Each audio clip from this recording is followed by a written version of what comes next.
Olá, sejamos todos bem-vindos, bem-vindas a esse nosso primeiro encontro assincrônico, porém com um vídeo no qual a gente vai desenvolver um pouco a respeito do primeiro tópico, do primeiro tema do nosso curso, né? Desse curso que está no 7º período, é o que tem como tema principal os direitos educacionais de adolescentes, jovens e adultos.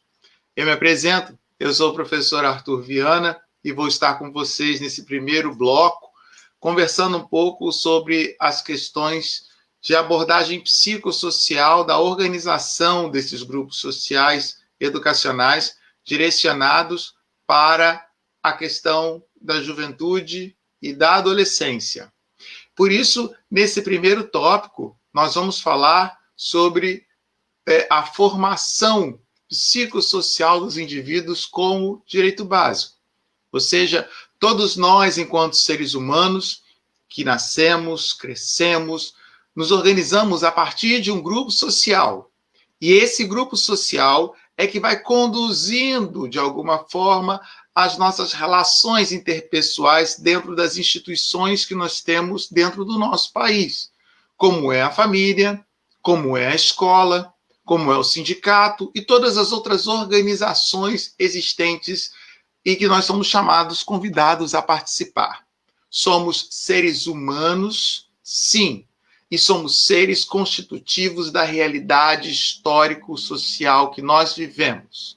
Por isso, o olhar que nós vamos ter nesse primeiro momento é de entender como é que a psicologia social ela pode contribuir para construirmos processos de ensino-aprendizagens que levem em consideração o indivíduo e a sua organização e seu desenvolvimento em qualquer faixa etária.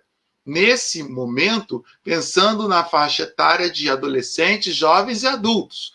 Também sabendo que todo o processo de humanização ele passa por processos de desenvolvimento biopsicossociais. Muitas vezes ficamos atrelados apenas ou preocupados apenas com o desenvolvimento da criança. Não. Como educadores, também devemos estar atentos ao desenvolvimento em toda a faixa etária que nós temos. Como diz na própria LDB 93, 94, 96, a aprendizagem ela é uma garantia dada ao longo da vida. Então, nós devemos também pensar como é que esses sujeitos se organizam individualmente e socialmente, subjetivamente e objetivamente diante da realidade. E como a educação pode contribuir para esse processo de desenvolvimento psíquico do indivíduo, ao mesmo tempo que esse desenvolvimento o leve para processos de emancipação, de transformação e de libertação diante das realidades existentes em nosso país. Por isso, sejamos todos bem-vindos a esse eixo temático do 7º período que nós estamos construindo dentro da Faculdade de Formação de Professores aqui da Universidade do Estado do Rio de Janeiro. Bom, a partir desse processo, eu convido a todos vocês a construirmos esse diálogo. No primeiro tema, no primeiro tópico, pensar sobre o grupo social como um espaço subjetivo de formação objetiva desses indivíduos. Por isso, eu vou conversando com vocês, apresentando alguns slides, que depois vocês podem ir retomando ao verem esse vídeo ou me escutando, né? E vão poder complementar todo esse conteúdo com a leitura dos textos que estão na plataforma da plataforma comum do nosso cotidiano. Aliás, esta aula gravada não substitui a leitura dos textos. Os textos são obrigatórios.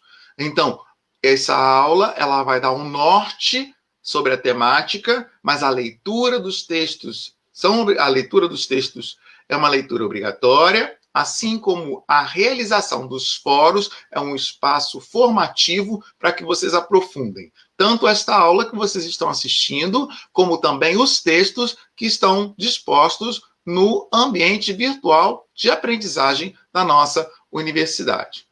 Bom, então, a partir desse momento e dessa realidade, eu convido todos vocês a pensarem neste quadro. E eu quero trazer esse quadro para que a gente possa pensar. Esse quadro é o quadro de Tarsila do Amaral e significa o batizado de Macunaíma. Na verdade, esse quadro ele é inspirado no texto também do modernista Mário de Andrade, de 1928, que é o livro Macunaíma, o herói sem nenhum caráter. Ao vermos esse quadro, nós podemos pensar algumas coisas. Vemos que há um grupo indígena, negros, que estão aí segurando uma criança branca, que parece que está passando por um ritual de batizado ou de imersão dentro de determinada cultura.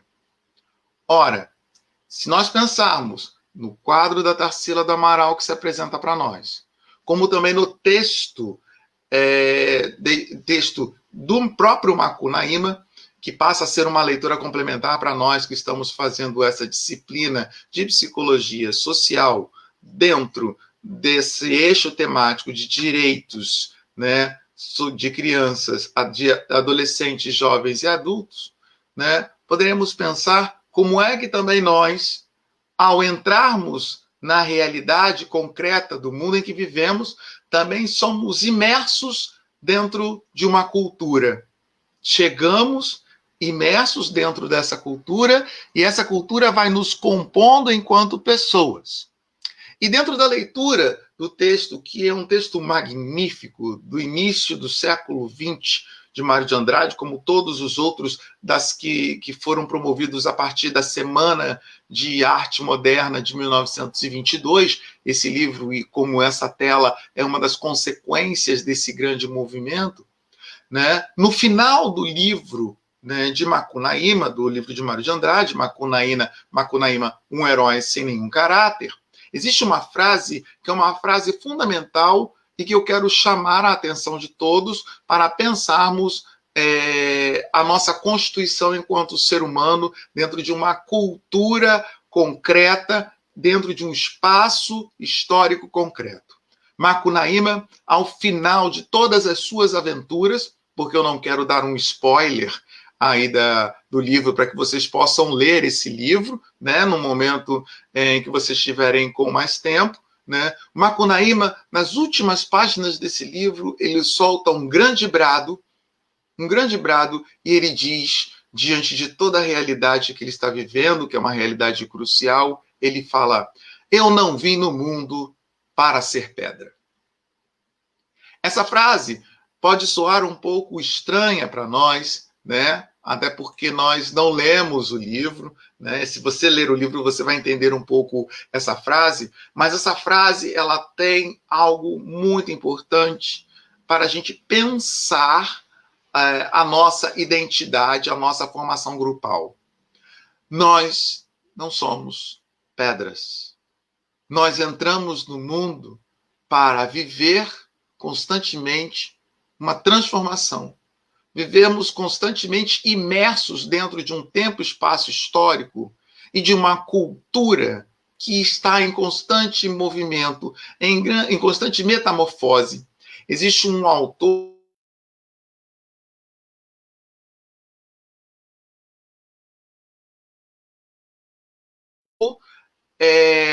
de metamorfose.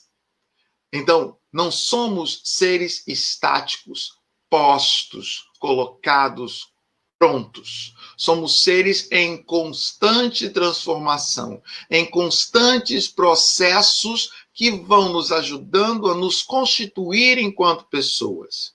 Os grupos sociais, as instituições nas quais nós participamos, a vida com a qual ela se apresenta, como nós estamos vivendo nesse período de pandemia, nos reorganizam a nossa vivência, os nossos pensamentos, os nossos processos cognitivos e interferem na nossa psique humana e também na forma com a qual a psique humana se relaciona com o social.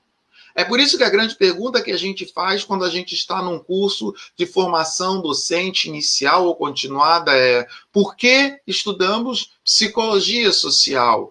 Qual é a necessidade de entrarmos neste campo do saber da psicologia social?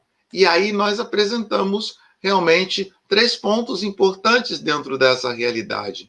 Pensar que a psicologia social ela é uma oportunidade que temos dentro de toda a realidade construída de quê? De pensarmos os nossos grupos sociais que nós participamos enquanto seres humanos e grupos sociais que vamos trabalhar como professores, como professoras, como educadores, como educadoras dentro desse país. E como esses grupos sociais, eles também não são pedras, não são estáticas, eles também passam por processos em que nós vamos estar envolvidos. E dentro desses processos, vamos exercer a nossa funcionalidade, vamos exercer a nossa expertise, a nossa didática, e assim ajudar na constituição da identidade dos seres humanos. Quando estamos no ambiente educacional com crianças, adolescentes e jovens, nós estamos auxiliando esses indivíduos na construção das suas identidades sociais e, consequentemente, das suas subjetividades, dos seus processos de entender, de alguma forma, as realidades tais quais elas são postas para que cada um de nós possamos viver nesse mundo e, de maneira específica, dentro deste país. É por isso que nós podemos pensar a psicologia social como uma área importante dentro desse processo de estudo. A psicologia social, na verdade, ela passa a ser o local, o locus, o momento em que nos dedicamos ao estudo concreto da interação social, né? A forma com a qual nós podemos nos debruçar sobre as manifestações comportamentais que são suscitadas pelas interações das pessoas dentro dos grupos sociais. E essas interações, que são manifestadas através de comportamentos, que vão buscar expectativas, né, individuais e sociais. Um jovem, um adulto, um adolescente que está em um ambiente escolar, ele tem uma expectativa diante da sua realidade, diante daquilo que ele constitui. Então, quando nós entramos no jogo, quando nós entramos no conjunto dos relacionamentos grupais, nós nos constituímos enquanto sujeitos que vão, ao longo da trajetória de vida, compondo uma função social, estabelecendo entre os indivíduos, em suas interações sociais, manifestações comportamentais que vão representar determinada função social. Se eu estou, por exemplo, numa escola, eu manifesto e sou o docente, eu manifesto a função social de professor, de educador. E essa função social de educador e de professor está atrelada com um conjunto de comportamentos diante do meu aluno, diante do meu educando. Esse comportamento e essa manifestação da minha função social, ela vai se ligando, vai criando uma amálgama ao que eu chamo de uma identidade social, e no caso da escola, identidade social e profissional.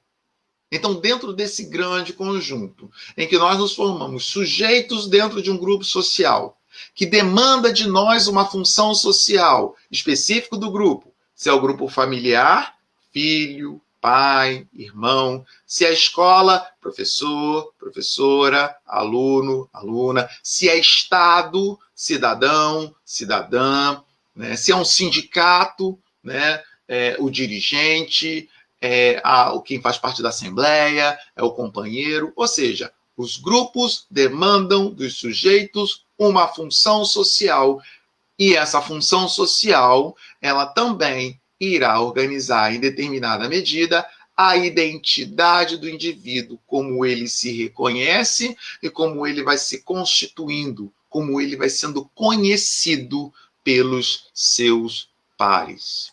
Então, vamos retomar o tema do grupo social. O grupo social, o que ele é? É a reunião de duas ou mais pessoas que estão associadas entre si através de processos que são processos de interação social. E nessa interação social, esse grupo ele vai buscar, né, uma ação conjunta, atender um objetivo comum. Né? Dentro desses objetivos comuns, nós temos vários grupos e várias formas de vivermos como sujeitos dentro dos grupos sociais, como a família, como o bairro, como a escola, e a escola ela é o nosso foco dessa primeira temática, os grupos religiosos, a área do lazer, da profissão, do político, e aí poderíamos enumerar diversas outras áreas na qual nós manifestamos, né, cada vez mais a nossa pertença grupal. Ora, nós manifestamos a nossa pertença grupal, nos constituímos enquanto sujeitos a partir desse processo, porém os grupos sociais, eles apresentam determinadas características que são importantes para nós que levemos em consideração para que a gente possa pensar também como agir diante dos grupos sociais que nos são postos ou que nos são indicados a viver, ou que somos incluídos ao longo da nossa caminhada. Uma das características é que os grupos sociais, ele tem uma pluralidade de indivíduos. Há uma ideia de coletividade. E a ideia de coletividade ela não pode estar presa a uma questão que é cada um faz a sua parte. Ou, se cada um fizer a sua parte, tudo sairá bem. Porque isso é uma falácia. E uma falácia é uma argumentação que tem aparência de positiva, mas na verdade ela é falsa. Porque se cada um fizer a sua parte, nós não vamos ter uma coisa melhor. Nós vamos ter várias partes desconectadas bem feitas. Isso não representa a coletividade. A coletividade ela tem algo fundamentalmente posta dentro da dimensão do plural, onde os indivíduos se manifestam de maneira diferente e, a partir da diferença, buscam uma meta, buscam objetivos comuns, como é posto na definição de grupo social que nós vimos anteriormente e que vocês podem ter nas leituras dos textos que vocês vão realizar.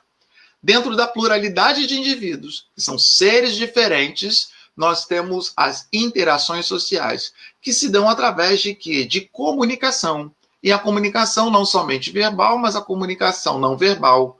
Uma comunicação que é verdadeiramente, que muitas vezes direta e não necessariamente direta o tempo todo. Há uma comunicação que é indireta. Então, a pluralidade de indivíduos, a interação social vai promover ou vai pedir para que os indivíduos que pertencem a um grupo busquem certos tipos de organização. E aí é um outro elemento muito interessante e muito importante ao pensarmos a dimensão que é a dimensão do grupo social. Porque cada grupo vai possuir a sua organização. Se os sujeitos são plurais e se as interações são feitas de maneira comunicativa de acordo com a pluralidade dos indivíduos, cada grupo terá a sua forma de organização. Entender a organização como algo funcional é como se o grupo social, ou a organização do grupo social, ela em certa medida atende às demandas internas desse grupo. Então, é um outro elemento que devemos levar em consideração quando pensarmos em organização do grupo social. Um grupo ele tem uma objetividade e uma exterioridade. E o que vem a ser essas dimensões de objetividade e exterioridade? Objetividade, meta comum. E exterioridade, o grupo ele não existe somente para si, mas ele existe para si e para a relação com os outros grupos.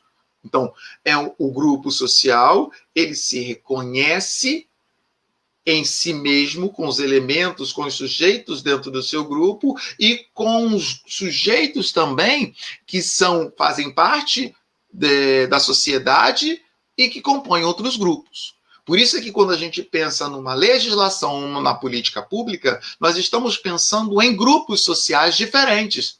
Quando pegamos, por exemplo, a LDB, né, a Lei de Diretrizes e Bases 93, 94, 96, e vemos como é que ela organiza a educação, ela organiza pensando em grupos sociais, que são grupos sociais que têm essas características que nós estamos citando aí, e que devem ser reconhecidos pelos outros grupos pela sua própria pluralidade. Por isso eu crio a modalidade de educação, que é educação quilombola, educação indígena, educação de jovens e adultos, uma educação com uma modalidade de educação à distância, pensando em grupos sociais que não têm acesso de maneira igualitária.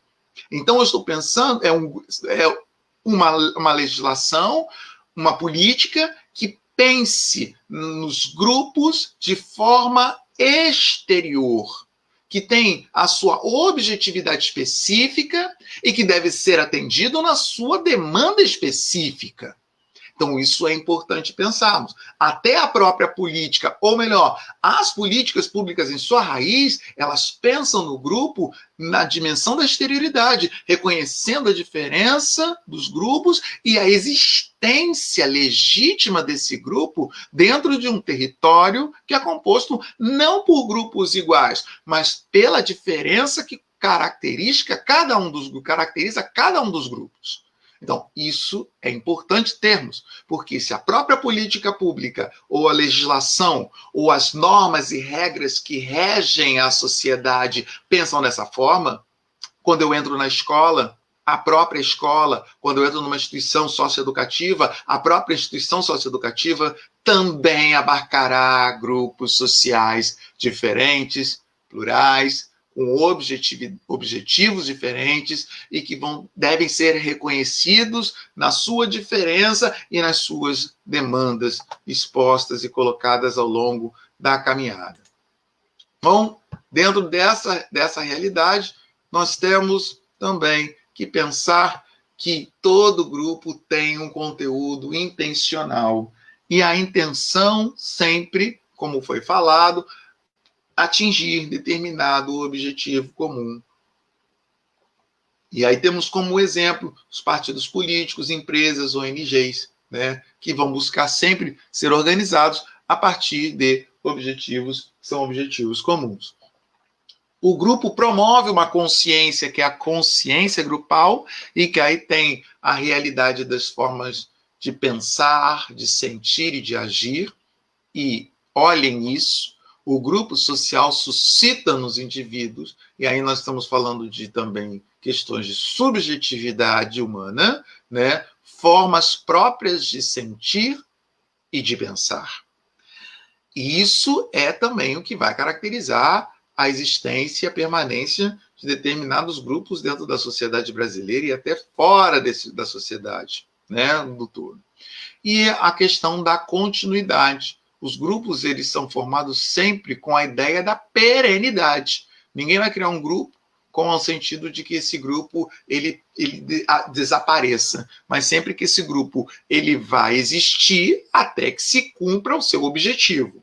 Se pensar e reformular o seu objetivo, se for o caso, ele vai se desfazer, ele vai se reorganizar ou vai se extinguir, mas sempre a ideia do grupo é a ideia do quê? É a ideia da continuidade. Seja ela de curto prazo, como, por exemplo, um mutirão, em que eu me organizo para construir algo, seja de longo prazo, como são instituições milenares, como conhecemos, a família, a igreja, o Estado, entre a escola, que está num processo longo também, embora a escola pode ser tratada entre o médio e longo prazo, mas a escola também é um grupo perene ou que busca essa perenidade dentro do processo.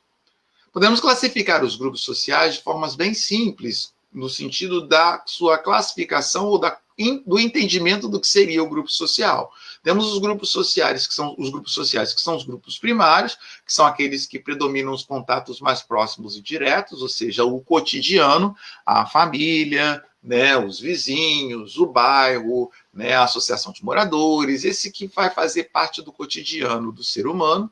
Nós temos os grupos secundários, que são aqueles mais complexos, onde os contatos eles são pessoais, mas a intimidade ela não é um elemento sine qua non para que possa existir. Aí a gente tem o Estado, a igreja, né, ou que são espaços dessa manifestação dos grupos sociais. E nós temos os grupos sociais intermediários, que é aqueles que alternam entre o grupo primário e o grupo secundário, e dentro delas vai entrar a dimensão tanto da escola quanto das instituições socioeducativas. Entendendo aí, fazendo um aporte, instituições socioeducativas, estamos falando dos espaços não escolares, nos quais nós, enquanto educadores, que estamos em processo de formação docente inicial e continuada, também somos chamados a trabalhar as atividades extra-classes e outras instituições sociais que possuem rotinas de ensino-aprendizagem, também são nossas áreas de atuação enquanto educadores, enquanto pedagogos. As práticas educativas não escolares também nos interessam dentro do processo formativo humano. Bom, dentro desta realidade, né, vamos então descobrir ou pensar, né, a ver quais são os elementos que existem ou que se encontram dentro dessa realidade dos grupos sociais e que vão ajudando na constituição desses grupos sociais, né? Que elementos que podemos elencar como elementos da ordem da psique ou da abordagem da psique que vão ajudar os sujeitos a conviverem ou a entenderem melhor os grupos com os quais eles fazem parte, né? O primeiro elemento que nós podemos ressaltar é o elemento da percepção. E a percepção ela é um processo que vai desde a recepção dos estímulos pelos órgãos do sentido até a atribuição do significado do estímulo que eu recebi. Ou seja, enquanto ser humano, dentro de um determinado grupo, nós recebemos e vemos a realidade. A realidade ela é captada pelo nosso corpo através dos nossos sentidos. Olhar, olfato, tato, paladar, é a forma com a qual nós recebemos a realidade que está externa a nós. Então, a partir disso, nós também vamos significando o estímulo que nós recebemos. Porém, aí vem o grande lance, que a significação que nós damos ao estímulo que recebemos, ela está vinculada também à forma com a qual eu me relaciono dentro de um grupo. Se o meu grupo vai, de alguma maneira, receber um estímulo e significá-lo, eu posso acabar reproduzindo essa significação, como também parte da minha forma de sentir dentro do grupo, e maneira também que eu faça pertencer, ou me sentir pertencido também a esse grupo. E isso acontece em todos os grupos, seja dentro do grupo familiar, seja dentro do grupo escolar. Então, a percepção, ela é algo trabalhada individualmente, mas ela carrega também as características do grupo. Mesmo que a característica seja uma característica mínima dada pela própria linguagem, que é do grupo. Mas também nós somos atravessados e influenciados por esta realidade maior. Bom, depois da percepção, nós podemos ter, claro, também a comunicação. É a partir da comunicação que nós vamos construindo a nossa realidade enquanto seres humanos.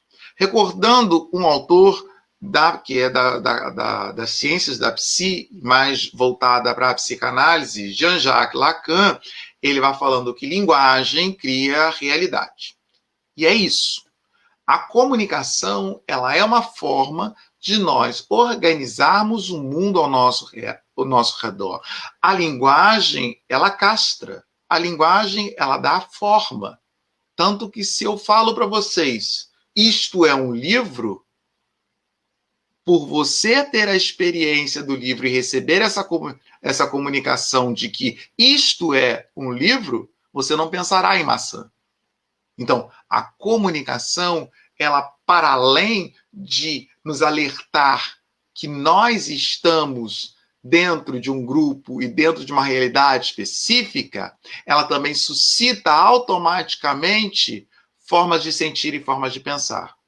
Volto ao exemplo do livro. Se eu falo, isto é um livro, e você não imagina que é uma maçã, isto é um livro, depende da sua relação que você estabelece com o livro, você fala, que tédio, vou ter que ler um livro. Ou, que bom, ganhei um livro.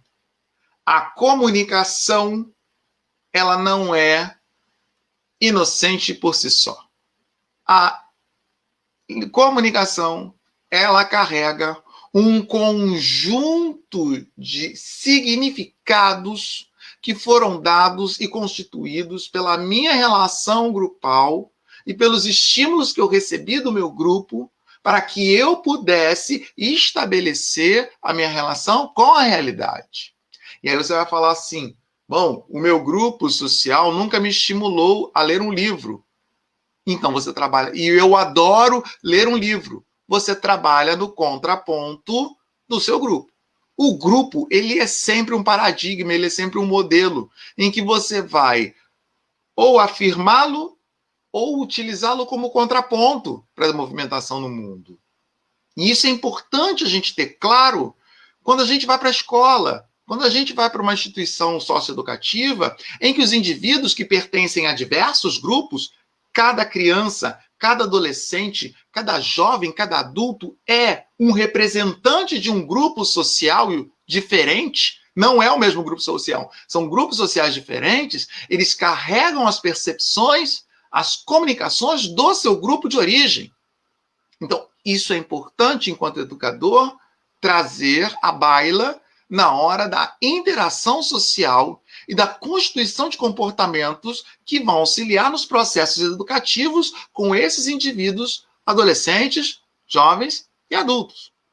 O grupo no qual ele representa e que ele está inserido não fica do lado de fora da escola, não fica do lado de fora da ONG ou de outro espaço socioeducativo. Ele entra junto com o aluno dentro daquele espaço no qual você está exercendo a sua docência. Então, esse elemento é um elemento fundamental que também deve ser trabalhado pelo profissional da educação que está com esses sujeitos. Então, a comunicação é um elemento importante e fundamental. A partir disso, temos que levar em consideração que a percepção e a comunicação vão pedir desse indivíduo que está dentro de um grupo formas de atitudes. Atitudes que vão sendo constituídas, né, ao longo das informações que ele vai recebendo para agir ou não com os sujeitos que se encontram dentro da realidade grupal, né? Então, as atitudes, elas são parte desse processo. E as informações que os indivíduos possuem e que vão promover determinadas atitudes são carregadas de afetos, são carregadas de significados, de significantes, que vão fazer com que esse sujeito tenha determinado comportamento. Então, uma comunicação feita por você a um determinado indivíduo pode causar uma ideia, ou pode causar uma reação inversa daquela que você desejava, porque dentro do significado do grupo daquele indivíduo, aquilo que você disse não tem o mesmo valor que tem para você. Pode ser até algo pejorativo para o grupo do indivíduo e, consequentemente, para ele que pertence àquele grupo no qual ele se encontra e que está com você em um outro grupo, que é o grupo educacional. Por isso é que dentro desses processos, né, o grupo social ele promove atitudes, mas o grupo social também ele é capaz de mudanças de atitude. E o que são essas mudanças de atitudes? São as capacidades de recriarmos, a partir das relações interpessoais, das percepções, da reorganização dos objetivos, novas informações, novos afetos, novos comportamentos. Né? Existe um autor que se chama Charles Duhigg, e ele vai falar um conjunto de uma argumentação que eu gosto muito de pensar nela. Né? Ele fala o seguinte, que o costume vira hábito, o hábito vira comportamento,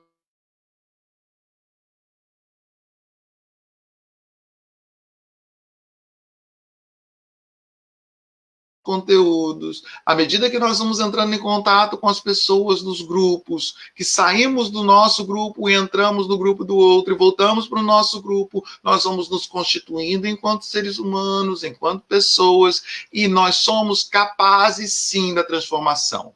Lembrando, não, como diz Macunaíma, não vim no mundo para ser uma pedra. Não temos em nós a síndrome da Gabriela, ou não deveríamos ter dentro de nós a síndrome da Gabriela, que é, eu nasci assim, eu cresci assim, vou morrer assim. Não, os grupos proporcionam as mudanças de atitude. E aí,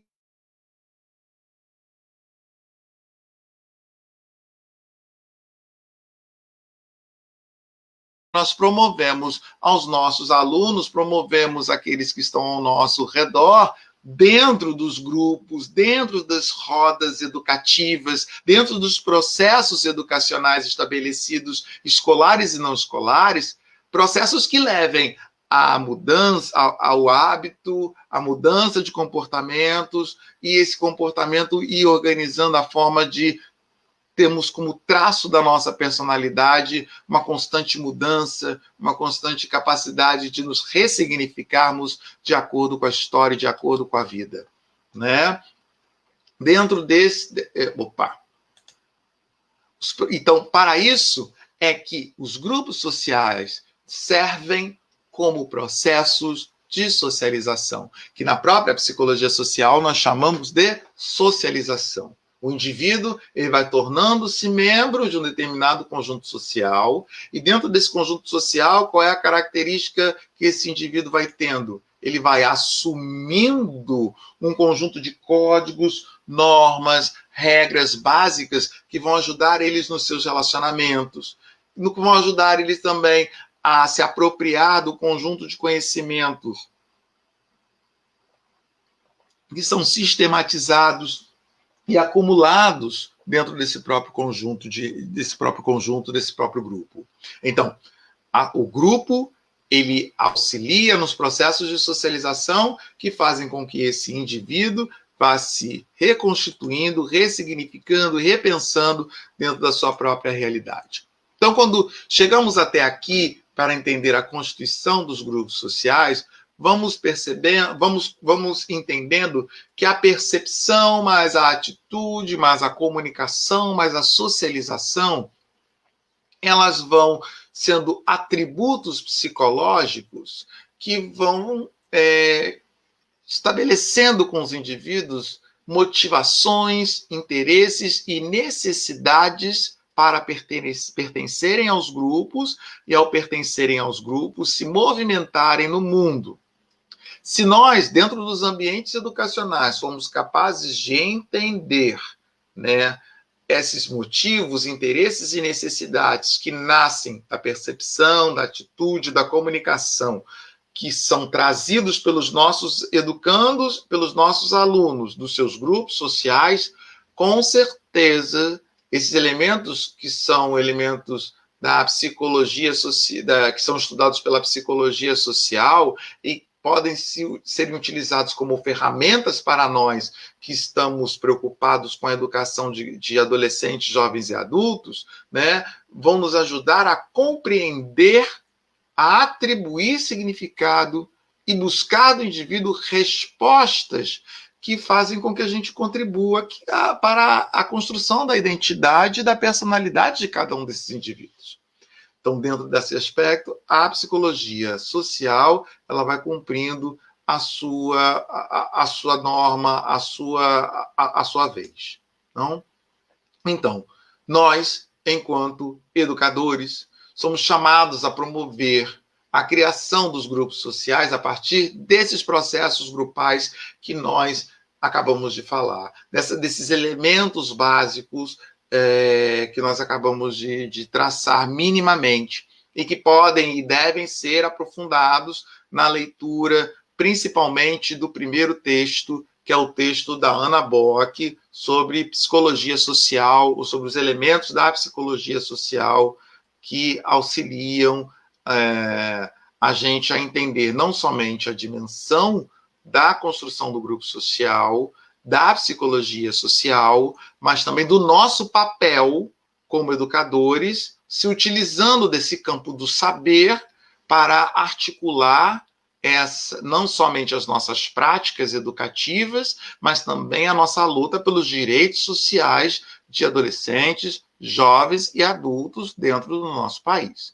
Por quê? Porque todos os processos grupais com os quais adolescentes, jovens e adultos participam afetam a sua constituição enquanto ser humano. Afetam. Um adulto participando de um grupo educacional, ele será afetado nos seus elementos estruturais, na sua organização grupal, individual e grupal, no seu lado subjetivo e na forma de se relacionar com o objetivo. Então, os processos grupais, para além de questões sociológicas, eles são questões psíquicas que se transformam em forças, motivações intrínsecas, interesses, desejos, como diria a área da psique humana, da psicanálise, que vão fazer com que os sujeitos permaneçam dentro dos grupos, queiram modificar os seus grupos de pertença, queira se emancipar diante de estruturas dos seus grupos de pertença ou não, que fazem com que ele não atenham a sua necessidade mínima atendida. Então, a ideia de pensarmos esses sujeitos como sujeitos que vão ser afetados pelos seus próprios processos grupais, vão dar uma capacidade para que nós também trabalhemos elementos que são elementos importantes dentro da área da educação, como a dimensão da liderança, das normas, das sanções sociais, dos valores e dos símbolos que movimentam a realidade dos indivíduos dentro dos seus grupos, dentro daquilo que ele se movimenta e daquilo que ele se constitui. Não? Bom, dentro disso, pensar o grupo é pensar o grupo dentro de uma abordagem psicossocial. É pensar que a pessoa está para o grupo, assim como o grupo está para a pessoa. Né? Dentro dessa relação grupo e sujeito, nós temos a construção de uma identidade individual e social, que é fundamental para nós, as relações interpessoais, a internalização de normas sociais, e que a internalização de normas sociais vai também representar a constituição de limites pessoais e de consciência de si, e mais do que tudo, né, trazer para nós, enquanto educadores, a capacidade de focarmos não somente nos conteúdos, mas também na forma com a qual esses conteúdos podem promover para esses indivíduos uma emancipação, né, e uma consciência de si diante da realidade, para que eles busquem a transformação necessária dos seus locais de trabalho, dos seus locais de existência, das suas relações afetivas, da luta pelos seus direitos e pelo cumprimento dos seus deveres.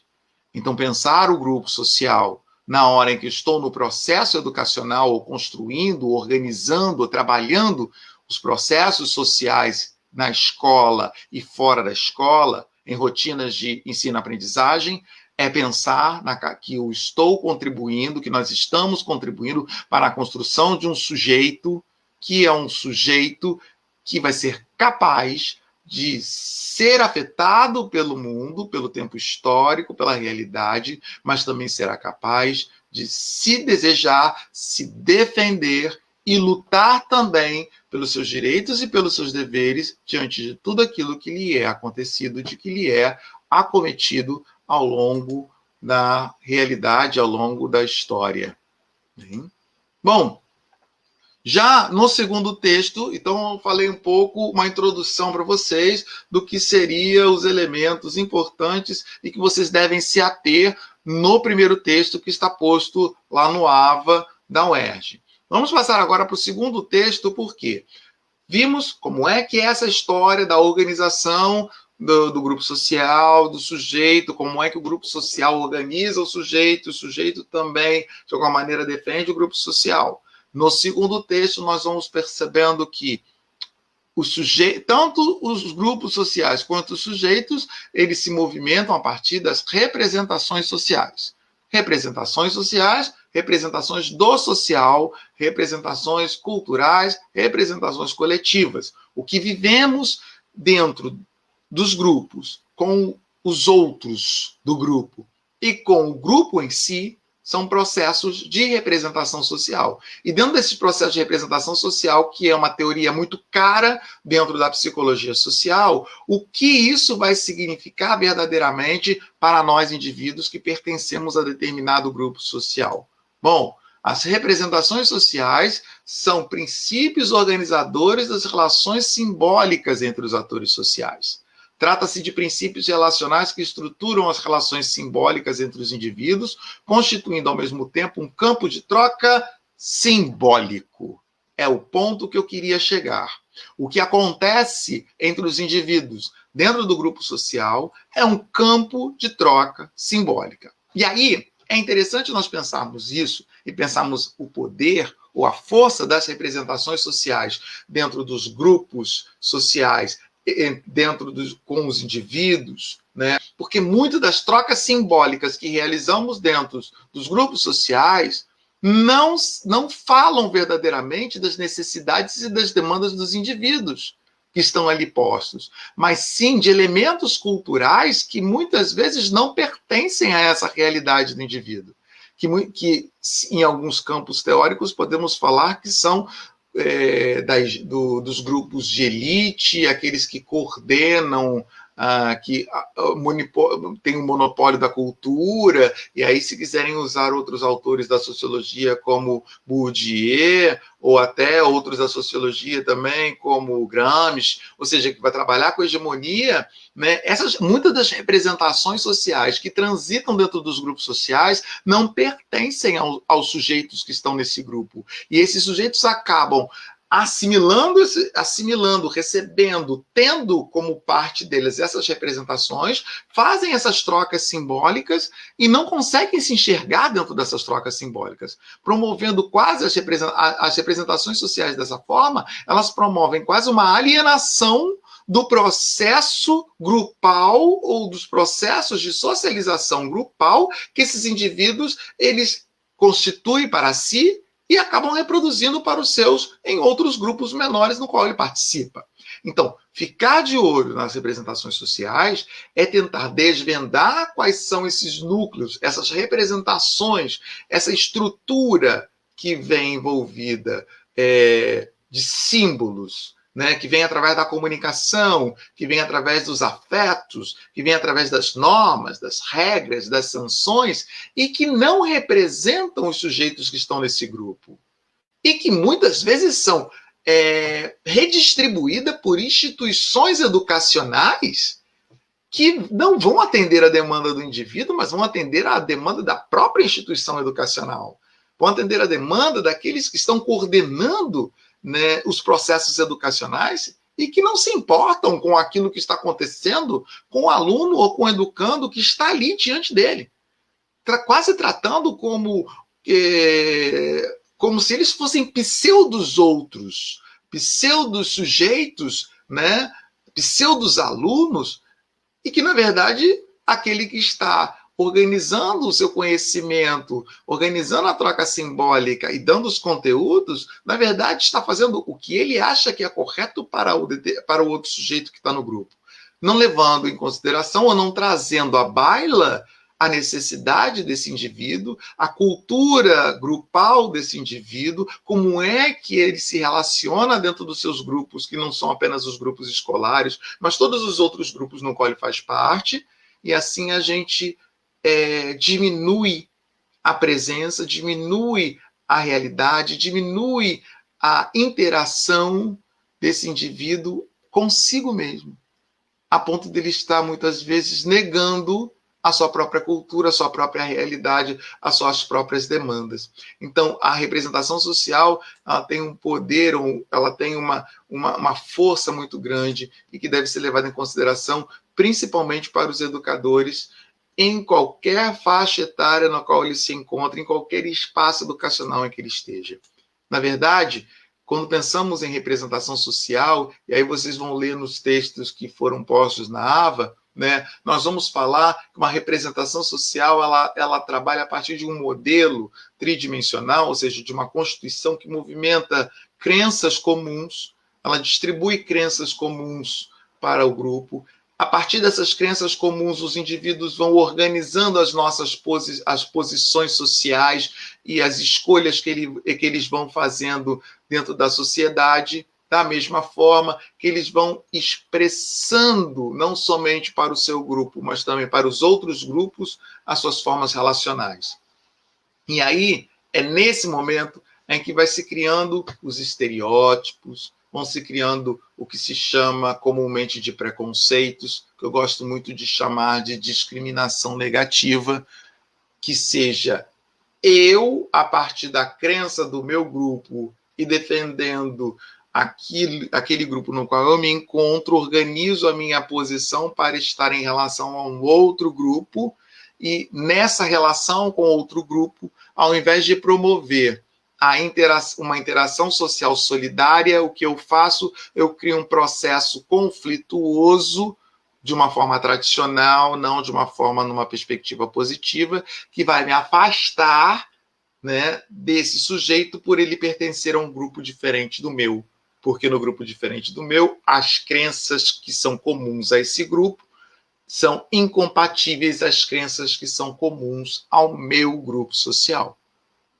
Isso nós estamos vivendo em todo o globo, no Brasil e em todos os outros países, né? E temos muitos exemplos que não cabem aqui a gente dar, talvez os fóruns que a gente vai realizando, a gente pode trazer esses conflitos que são promovidos muitas vezes pelas representações sociais ou representações do social, são duas coisas diferentes, mas que vão conversando a respeito de crenças, de posicionamento a partir das crenças, e como é que esse posicionamento diante das crenças faz com que eu me movimente em relação aos outros grupos que são diferentes de mim, né? E que nós vivenciamos cotidianamente dentro da realidade do mundo, do país em que nós nos encontramos. E que também faz parte do processo educacional que também nós estamos levando a cabo dentro deste contexto de pandemia que nós nos encontramos. Bom, é importante perceber que também, a partir das representações sociais oriundas dos grupos sociais nos quais nós fazemos parte, nós vamos constituindo a nossa identidade. E o que é pensar a nossa identidade dentro desse contexto? Pensar a identidade dentro desse contexto é nós pensarmos a nossa relação com o outro. Não existe o eu sem o outro. Não existe uma dimensão da realidade do que se é, do que se faz, do que se reposiciona, do que se condiciona, do que se apresenta enquanto comportamento, se eu não levo em consideração a existência de um outro físico, externo, ou até um outro internalizado dentro de mim, né? A partir das representações. E aí a representação social, e aí não representação do social, representações sociais de outros são tão fortes a ponto de, mesmo na não existência física do outro, eu ser capaz de ter comportamentos e de me identificar de forma positiva ou negativa, né, diante de determinada situação do mundo, né? E aí eu acho interessante trazermos autores, que são os autores da psicologia social. Aliás, todos os autores que eu estou utilizando são autores da psicologia social, seja o do Aze, que foi o elemento, né, que eu trouxe no outro slide, seja o Guareschi, né? É interessante a gente perceber que, às vezes, nós fazemos com o outro, em vez de trabalhar o outro como distinto, aquele que possui apenas uma cor diferente da minha, aquele que possui apenas uma situação, aquele que apenas possui algo que é muito tênue e que é diferente, a gente trabalha o outro como se fosse desferre. E o que é o desferre? É aquele que é marcado com ferro. É aquele com o qual eu não sou capaz de eu não sou capaz de me identificar a tal ponto de ver nele também certos traços de humanidade. Nós estamos tratando muito mais os sujeitos, o outro, que me compõe enquanto identidade subjetiva, objetiva, social e profissional. Nós tratamos muito mais os outros como disferres do que distintos, né? Talvez uma das tarefas nossas dentro dos processos grupais que estamos constituindo na sociedade brasileira é retornar à ideia do distinto e não do disfere, né? E aí, ao fazer esse processo, a consciência de si, que também é um elemento importante dentro da psicologia para entendermos a organização grupal, ela se faz fundamental, porque na consciência de si é que nós sabemos e encontramos as nossas potencialidades, as nossas habilidades e as nossas competências, né? Então, se nós temos claro isso para nós enquanto educadores, né, mais facilmente também nós vamos poder suscitar isso com os nossos educandos. Se nós não temos claro isso, né, quem é o outro para mim? Na minha identidade enquanto docente, né, na escola ou fora da escola, quem é esse outro? Esse outro, ele é disferre ou distinte, né? Distingere, distinto. Porque se eu não tenho claro isso para mim, se eu não tenho consciência desse processo, como é que eu vou promover naquele que está comigo, na relação de ensino-aprendizagem, né, as suas potencialidades, as suas habilidades e as suas competências, dentro das necessidades específicas da sua faixa etária, enquanto adolescente, enquanto jovem e enquanto adulto, em relação a outros grupos, ou aos grupos que têm a mesma faixa etária e que não pensam da mesma forma que eu, não se organizam, não utilizam os mesmos símbolos, não fazem as mesmas trocas simbólicas que eu faço dentro do meu grupo. Essas são questões a serem pensadas enquanto educadores e fundamentais na hora de pensarmos uma formação docente mais humanizada, mais politicamente correta no sentido de atender o específico da nossa formação e da nossa profissão, que é promover o ser humano, que é desenvolver o ser humano em todas as suas fases, não só na sua faixa cognitiva, mas na sua fase psíquica, na sua fase social, na sua dimensão social, na sua dimensão biológica, ajudando com que ele seja um ser emancipado, transformado e reorganizado diante do mundo e das realidades que o mundo se apresenta. Bom, então, dentro dessa perspectiva, né, voltamos a pensar, ou continuamos a pensar, principalmente depois que vocês lerem o segundo texto, né, como é que nós vamos organizando as nossas identidades, né, a formação identitária do educador e do educando dentro dos grupos sociais que nós nos constituímos. Porque a identidade ela é uma construção. A identidade ela não é algo dado, ela não é algo posto. A identidade ela não é uma pedra. A identidade ela é muito mais fluida do que a gente imagina. A identidade ela é muito mais... eu não vou falar da palavra fluido, para não entrar na dimensão do Bauman, até porque não cabe ele aqui na nossa discussão, mas vamos pensar num caleidoscópio. Então, a nossa identidade ela é formada como se fosse um caleidoscópio. Toda vez que eu rodo o tubo do caleidoscópio, eu formo uma outra imagem com os mesmos elementos, né, que estão no fundo do tubo com o espelho. Então, a nossa identidade ela é muito caleidoscópica, né? E ela é metamorfosiana, ela se metaforzeia, ela se cria, ela se reorganiza e ela se constrói, desconstrói, reconstrói ao longo das nossas demandas, né? E nós temos praticamente aí ser um quadrante para a gente pensar, pelo menos em 4 aspectos básicos da formação da nossa identidade, seja ela social, profissional, seja ela também individual. Nós herdamos, né, basicamente, na hora da constituição da nossa identidade, os resultados dos processos identitários posteriores, dos grupos anteriores, né?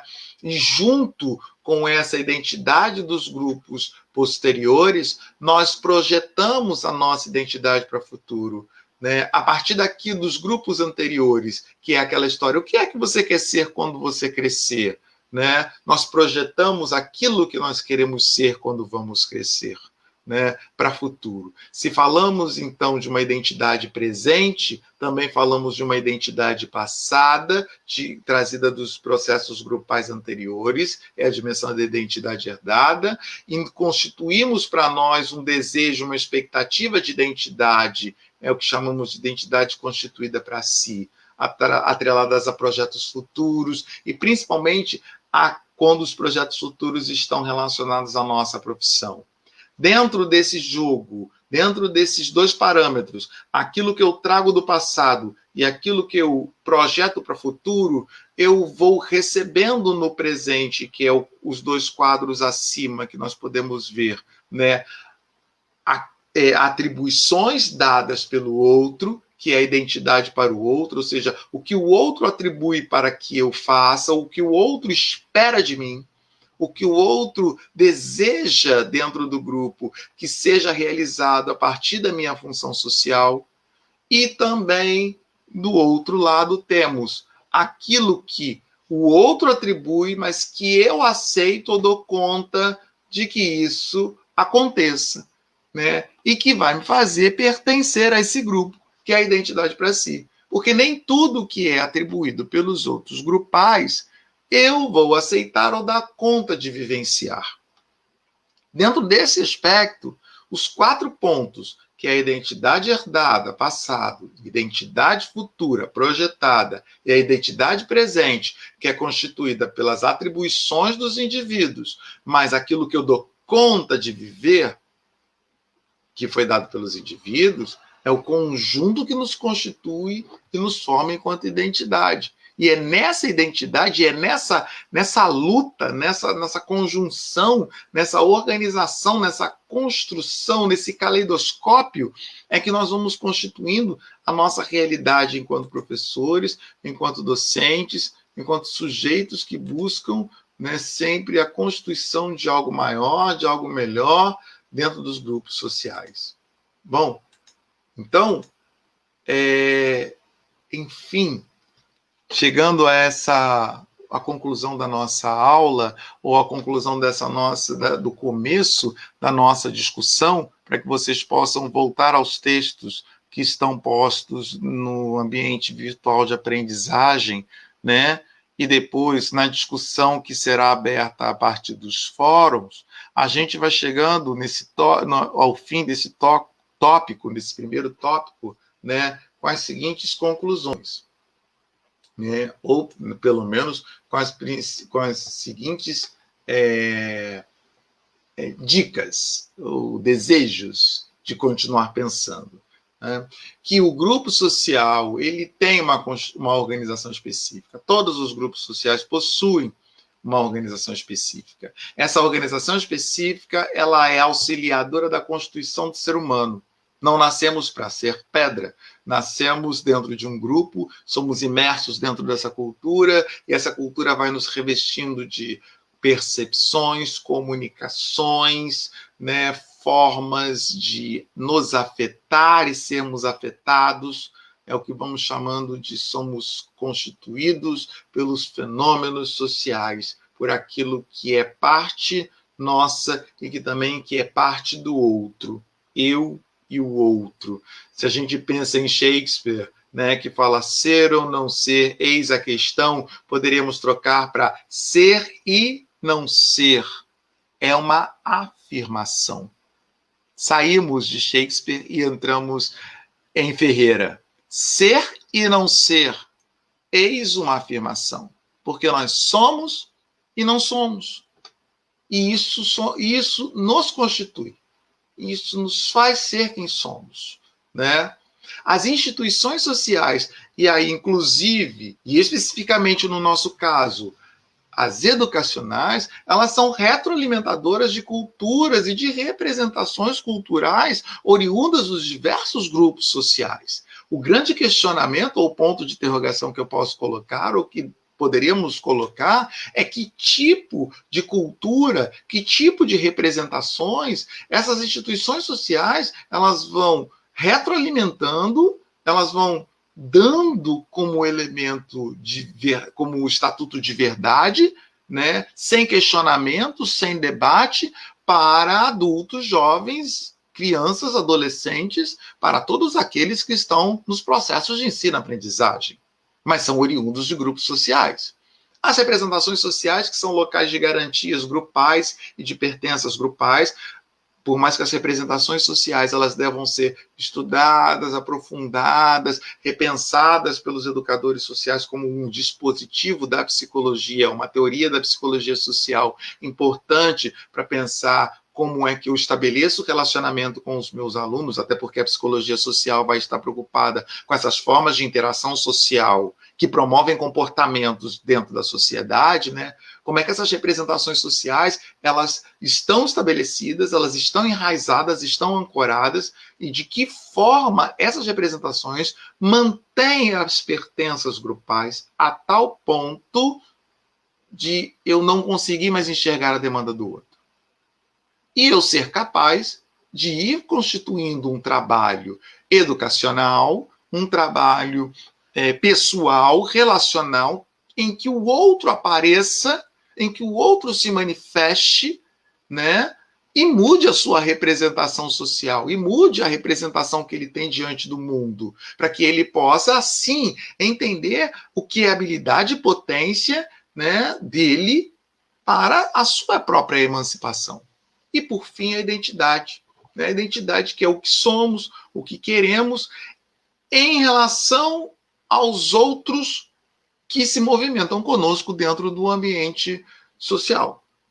Então, estes são pontos, são elementos importantes que devemos, ao final dessa explanação, de todo esse trabalho que realizamos, irmos pensando.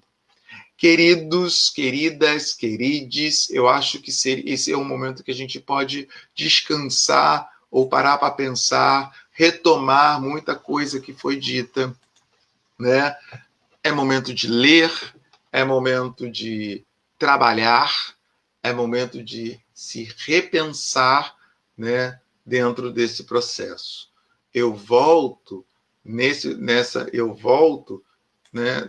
último slide, trabalhando e pensando e chamando vocês às atividades formativas. Temos 2 textos no AVA, né? Um da professora Ana Bock, do livro Psicologias, né?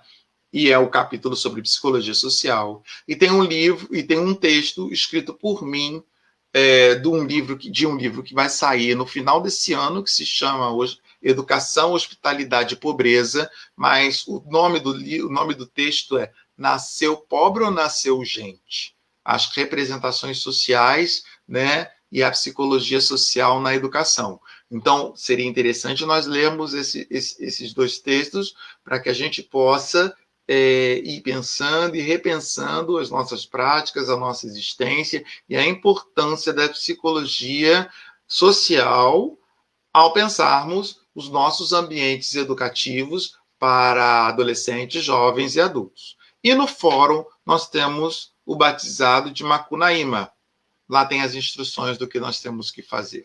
Termino como eu comecei, buscando sempre questionar para vocês, questionar vocês à medida em que vamos construindo a nossa relação aqui presencial remota. Você veio ao mundo para ser pedra? Nós chegamos até aqui para ser pedras? Essa é uma pergunta que poderia nos motivar ou deve nos motivar ao longo dessa caminhada, pelo menos dessa semana. Prometo que eu volto para a gente continuar a discussão. A discussão começa agora no fórum, a gente trabalha essa discussão ao longo da caminhada e na próxima semana ou na próxima oportunidade, mais um vídeo explicando os próximos textos e explicando as atividades formativas que nós vamos realizar, né, dando continuidade a esse tópico sobre a formação psicossocial dos indivíduos como direitos básicos, né, que é algo fundamental para pensarmos direitos educacionais de adolescentes, jovens e adultos. É isso que eu queria. Boa sorte, fiquem bem, bons estudos, paz. Tchau, tchau.